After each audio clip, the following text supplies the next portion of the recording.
The year is 1470. In the mountains of Thessaly, a bell rings one final time across a valley that will never hear it again. Inside the Convent of St. Catherine, 23 women kneel in prayer. Their lips move in unison, words they've whispered every morning for years. But today, the words taste different, like ash, like goodbye. Outside the stone walls, the horizon bleeds red, not from sunrise, from the banners of an empire that has already swallowed kingdoms whole. The Ottoman army doesn't march, it flows, a river of steel and fire erasing everything in its path. Sister Eleni, the abbess, clutches a silver crucifix passed down through 3 generations. Her hands tremble, not from fear. She knows what's coming. They all do. But what happened next, it's not in the history books you studied in school. It was buried, erased, hidden beneath centuries of silence, until now. This is Crimson Historians. We dig into the archives the world forgot. Missionary letters, Ottoman state records, testimonies sealed in Vatican vaults. Every view, every like, every subscription pulls one more voice out of the darkness. The bell has stopped ringing, and the doors are about to break. 17 years earlier, in 1453, Constantinople fell, the jewel of Christendom, gone in 53 days of cannon fire and blood. The Hagia Sophia, once the greatest cathedral on earth, was stripped of its crosses within hours. Mosaics plastered over, bells melted down. Within a week, the call to prayer echoed where hymns had sung for 9 centuries. Sultan Mehmed II stood in the nave and declared it a mosque, not because he needed another place to pray, because he understood something most conquerors never do. You don't defeat a people by killing them.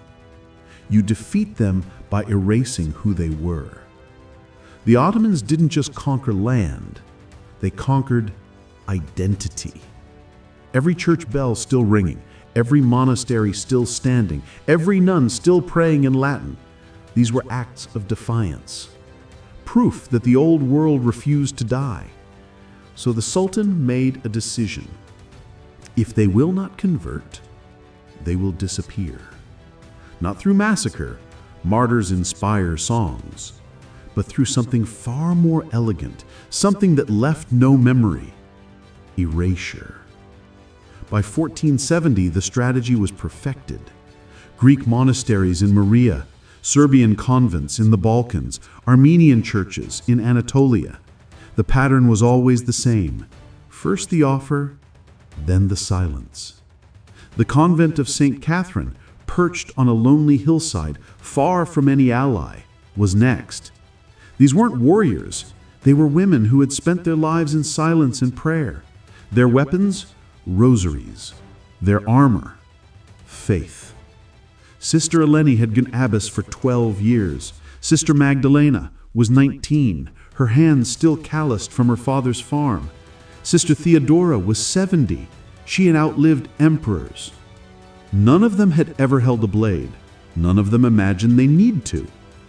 If this moment doesn't move you, you might be missing the lesson our ancestors died to teach us. The most dangerous thing you can do in the face of power is refuse to forget who you are. Dawn.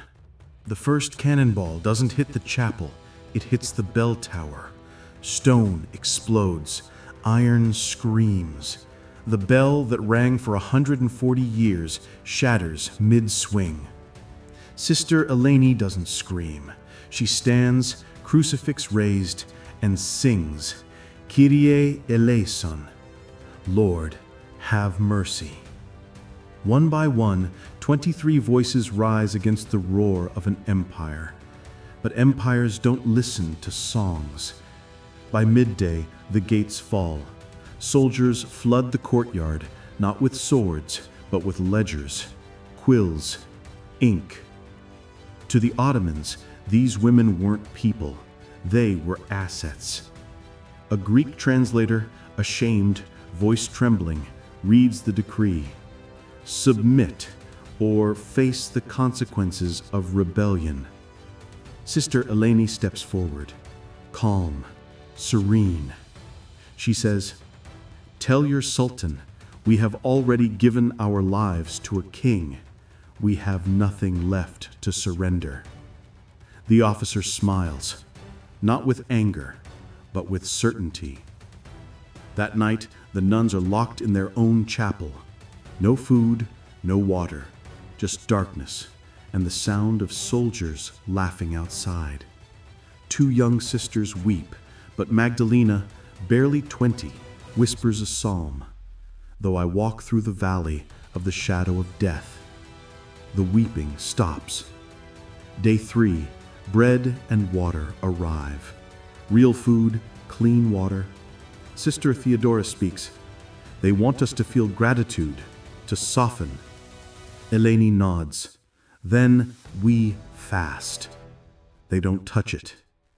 On the 4th day, they're marched south, hands bound. No horses, no mercy. 7 days to the coast, 5 sisters fall. Buried by the roadside with bare hands and whispered prayers. At the port of Volos, 18 remain.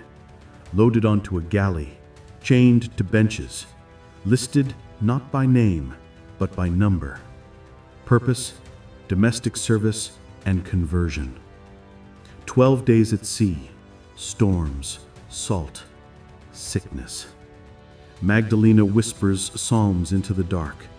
Even the other prisoners, Greeks, Serbs, Italians, turn to listen.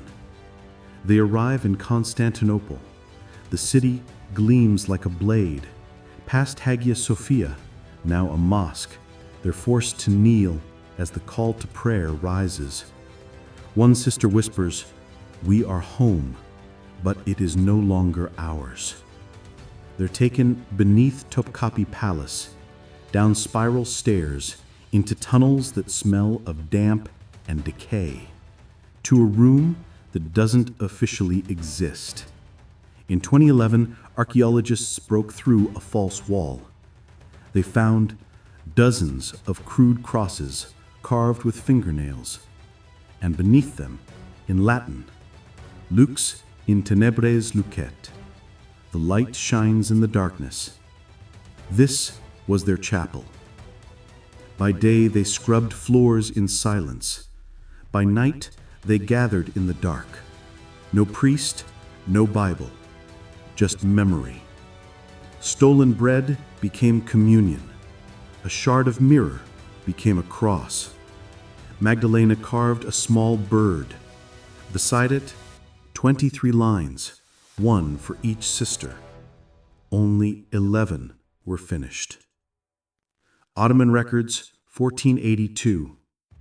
Unproductive staff removed, disposed. The crosses stop halfway up the wall. The scratches grow frantic. Then, nothing. But the wax traces? They suggest years. A French diplomat in 1712 wrote of rumors. Quote, "On certain nights the air grows cold, and women sing in Latin beneath the harem." End quote. He called it superstition. The walls don't lie. The Ottoman Empire lasted 600 years, conquered 3 continents, turned the greatest cathedral into a mosque, but they couldn't erase 18 women who scratched prayers into stone with their fingernails. Lux in tenebres lucet. The light shines in the darkness, and the darkness has not overcome it. History is written by the victors, but memory is written by the survivors. Sometimes survival looks like a cross carved in the dark where no one was supposed to see it. You just did. Subscribe to Crimson Historians, not for us, for them, for the voices the world tried to silence. Some stories deserve to be remembered, especially the ones they buried. Lux in tenebres lucet, and the darkness has not overcome it.